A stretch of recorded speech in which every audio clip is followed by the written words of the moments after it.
I'm Owen Bigland. This is the Inside Edge video blog. Okay, I think you guys are going to enjoy this one. This is for all ages, all my viewers. I know I've got a lot of young viewers that watch my blog here. They're in the process of trying to save the down payment for their first property. Maybe they're living at home or they've got roommates.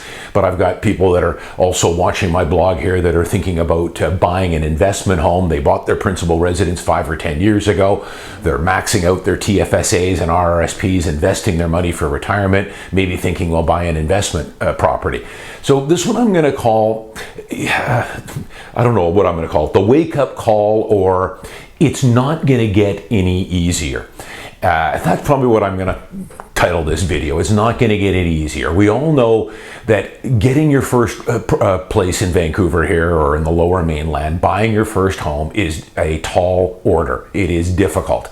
And I can tell you that it's gotten much more difficult. It's getting more difficult as we move along. I've done lots of blogs about how you can definitely, the opportunities now to earn more money and to get into those higher income brackets, the opportunities now are tenfold what they were when I started, especially with the internet.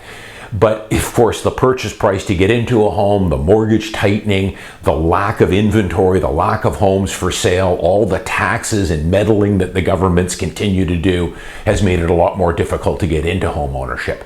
So as you guys know, for the last 13 years I've been doing this blog, and I'm coming up to 35 years in real estate and about that same amount of time as an investor, as an individual investor, saving for my retirement, getting my money working for me through the stock market.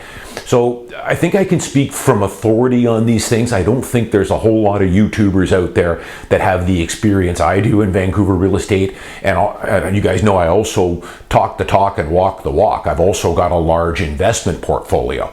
Bought my first investment property when I was 19 years old and still hold it today. And I've built up a pretty nice portfolio. So I talk the talk, walk the walk, lots of experience in this. I've always told you guys, buy your principal residence sooner rather than later. This is what I've been preaching for 30 plus years and for the last 13 years on my blog here. I keep it really simple. I don't know what markets are going to do in the short term, but what I do know is if you buy a quality home, whether that's a studio in Yaletown or a detached house on the east side or a home out in Coquitlam, if you buy the right house, don't overpay for it, get a good realtor that's going to represent you. Keep it, live in the house, enjoy it, pay down the mortgage for the next 15, 20 years, and you are going to do incredible when it comes to capital gains. Just buy and hold. In the short-term markets go up and down. You're going to have some good years where it's up 20 or 30% over a 2 or 3 year period. Then you're going to have some years where it goes down 10 or 15% or goes flat for a few years. That's the way real estate markets and the stock market work. But just keep it simple. Buy, enjoy the home, hold it, pay it down, or down the road, buy an investment property, put a tenant in it, and keep the damn thing. So I think I've got some pretty good experience, and if you followed my advice over the last 13 years on my blog here, I think most people will admit that the information and the counsel I've been doling out here has paid off pretty well, because I keep it simple. Buy and hold, nothing else to it. But, you know, I look at the landscape now with Vancouver real estate. And let's talk about downtown Vancouver for this, but you can put the whole Lower Mainland into here. But downtown Vancouver, east side, west side, Kitts, Fairview, Olympic Village, in and around downtown. You know, you look at the landscape and it's pretty clear to see that things are not going to get any better for people if you want to own a home. As a matter of fact, it's probably going to get worse as we move forward here. You look at the lack of inventory we've got here right now in the summer of 2023.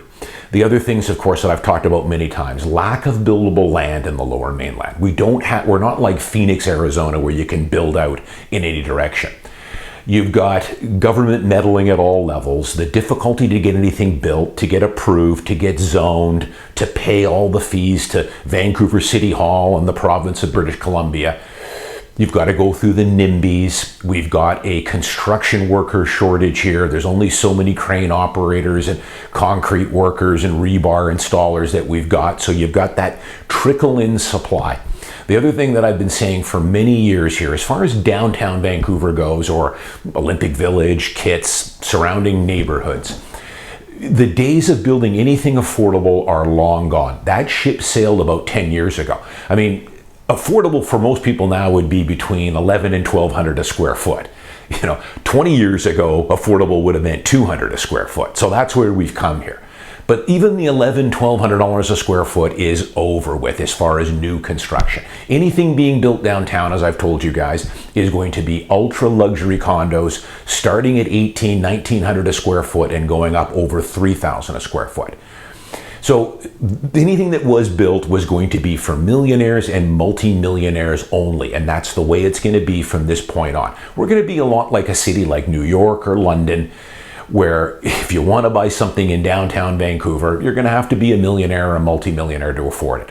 But what I want to point out, and I've done several blogs this winter on this, even that luxury stuff that was zoned and ready to go and had the development boards up over the last 2 or 3 years, all of that now has, or most of it, let's call it 80%, has been pushed to the side now. They're not going to build it.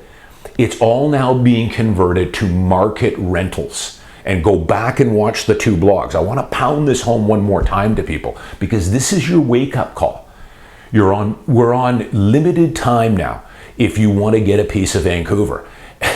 We are. So those luxury condos, most of those are now going to be at market rental. And at least, even when they were going to slate these as luxury condos, I mean, that was a benefit for people who wanted to get into homeownership. Sure, you might not be a multimillionaire, but the guy living in the 1,100 square foot, 18-year-old condo might want to move up to a luxury condo. And he's going to put his $1,100 unit on a square foot on the market. So it's going to cause a lot more people not be able to move up because even the luxury stuff is going to be limited. But as I've said in my other videos, all this is doing, I'm all for building more rental housing in downtown Vancouver. We have nothing. We're at almost zero vacancy rate. And the rents currently reflect that. But all they're really doing here for a lot of people is just enabling you. They're like a drug pusher. They're enabling you. They're allowing you to get into the rental market. And these rentals are going to be $3,000 a month for a basic 1 bed, $4,500 a month for a small 2 bed. And how many times have I told you guys, nothing wrong with renting short term, but renting long term or getting on that rental treadmill for any length of time will crush you financially. And that's all they're doing in here is they're enabling you to get into that rental market as a lifetime renter, which is going to destroy you financially, as I've said. Getting into the rental market long term is like falling into a pit of quicksand in Vancouver. Once you get in and you're paying $3,000 a month, now you're taking up 75% of your after-tax income is going to rent, which is getting nothing back for you. Once you're in there, you just keep sipping deeper and deeper into that quicksand. Next thing you know, you've been a renter for 8 or 9 or 10 years, it's over for you. The cost of getting into your first condo has gone increased far more than what your working income has, especially when most of your working income or your after-tax income is going to keep you in that rental property. So people need to understand this. This will probably be the last time I give you guys this kind of wake-up call. Time is not on your side here. You've got to do what you can to get into home ownership. Again, we're going to be heading to a city similar to what New York or London or many world cities are like. All is not lost, though. It's not too late. As a matter of fact, there's some incredible opportunities out there still. But you've got to get that down payment in place. That has to be your number 1 priority right now, and do whatever it takes. Stay at home with your parents. Get 3 roommates and rent a house, or 4 roommates and rent a townhouse. Everyone gets a bedroom. I've often said no shame in moving out of the Lower Mainland to some less expensive jurisdiction where you can save more money once you've got the money for the down payment, and you can get into your first place, move back into Vancouver or somewhere into the Lower Mainland. But this is your wake-up call. It's not going to get any better. I don't have a crystal ball, but I can view the landscape and where we're going here, and I see it getting far worse here now. Immigration numbers are going way up. I think we're going to have 40,000 new arrivals every year for the foreseeable future into the Lower Mainland. Nothing is getting built, and nothing is on the horizon. That's the big thing here now. Even the luxury stuff has been put to the side. The reason the luxury stuff has been put to the side as well, I should tell you guys, I've done blogs on this. It's something called the absorption rate. All these developers work in conjunction. If they've got 20 sites, which there was, about 20 sites where they're going to build luxury strata, there's only so many multi-millionaires that can absorb those $2, $3, $4 million units every year. So they kind of are in cahoots with each other. You build this one and put the pre-sale up this year. Once that's sold out, I'll take mine and put it on a pre-sale the following year. But the way the market's going now, and they can't absorb all those luxury condos. Hey, we want to build something for sure. Let's go in business with the government. They'll give us all kinds of incentives and we'll build this purposely built rental buildings. And those are great. But remember, they're at $3,000 a month for a one bed. It's enabling you. It's just allowing you to stay into that renter treadmill. Be careful with this, folks. How many times governments aren't your friend, especially socialist governments. They talk a big talk. But read through this. Read through the fog that they put out all the time with their rhetoric. Nothing wrong with renting for a year or two. If I tell people all the time, if you're new to Vancouver and you're coming out here from Toronto or Quebec or the United States, rent for the first year. Get acclimatized to the city. Have a look at all the different neighborhoods. See where you want to live. Because once you pull the trigger on a condo, remember, it's a long-term commitment.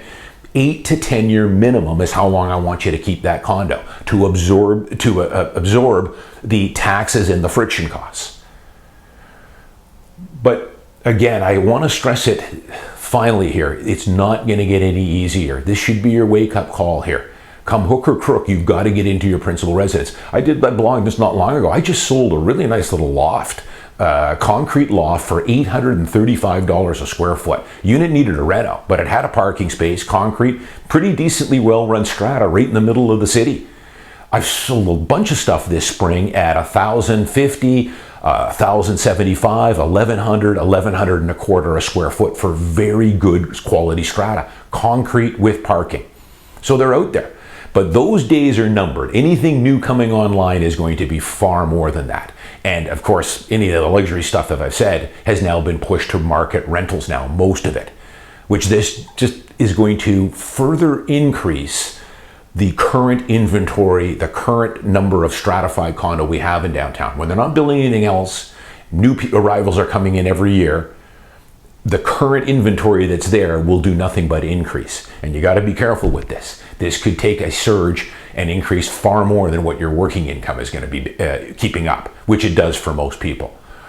Final thing I'll just do too, the last thing too, the next thing that this should be your kind of wake up call, and it's not going to get any easier. You've got to spend that 100 hours, 200 hours learning the basics of getting your money working for you, investing your money for retirement, for saving for the down payment on a house, whatever. Some of the comments I get on my YouTube channel never cease to amaze me, how basic and how kind of dumb they are. Sorry. It's basic stuff. Remember, I'm not going to spoon feed you this stuff. Some people have some of the most basic questions they ask me, and I don't answer them because I want you to learn this stuff. You have to spend at least that 100 hours learning the basics of how taxation works, how the RRSP and TFSA work, what you want to be holding in your TFSA and RRSP.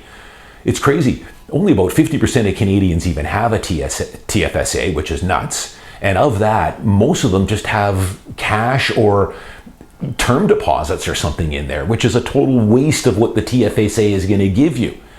But you've got to learn this. I mean, 100 hours, that's probably what most people spend watching TV for a month or two. So cut down on your TV time and you'd learn the basics within a few months. It's mandatory. People spend more time researching a TV than they do on learning about learning financial terms, how to save and invest their money and how it's taxed and everything else. So you got to take the bull by the horns here and do this on your own. There's no excuses for it. And it's the same thing for buying a home. It's not going to get any easier here, guys. I don't know how more to pound at home. All is not lost. I'm working with young buyers every month that have done it on their own. Some of my clients, younger clients, get a little help from mom and dad, but not as many as the media would like you to think. The vast majority of my young buyers, first-time buyers, and even a lot of my investment buyers now have had zero help. They've invested their money, they've got it working for them, and of course they've moved up that pay ladder. I'll have to tell you guys, there's only two types of people in the world. I've read this in many a book. It really is those that are wired for accomplishment and achievement, and those that are wired for entertainment. Nothing wrong with being wired for a bit of entertainment. I like a good movie, and I watch, some sports on TV and everything else. But I don't play video games, and I don't watch normal cable TV. I'm more wired for achievement. No matter what, if you're wired for entertainment, you've got to shift a bit more over to be wired for achievement and learning and getting the knowledge you're going to need to get ahead. If not, then please stop complaining. Stop complaining about house prices and the economy and inflation and all that other stuff, because you're not taking the bull by the horns and doing anything for yourself. Remember, finally, nobody's going to help you in this world. Won't get into I'll save this for my Saturday blogs, but nobody's here going to help you. The government certainly isn't. The only one that's going to make things work in your life, buying a house, retiring comfortably, all that good stuff and what life can bring you, is you. You're staring at him or her every morning in the mirror. Always remember that. I'm Owen Bigland. As always, thanks for watching. I'll see you next week.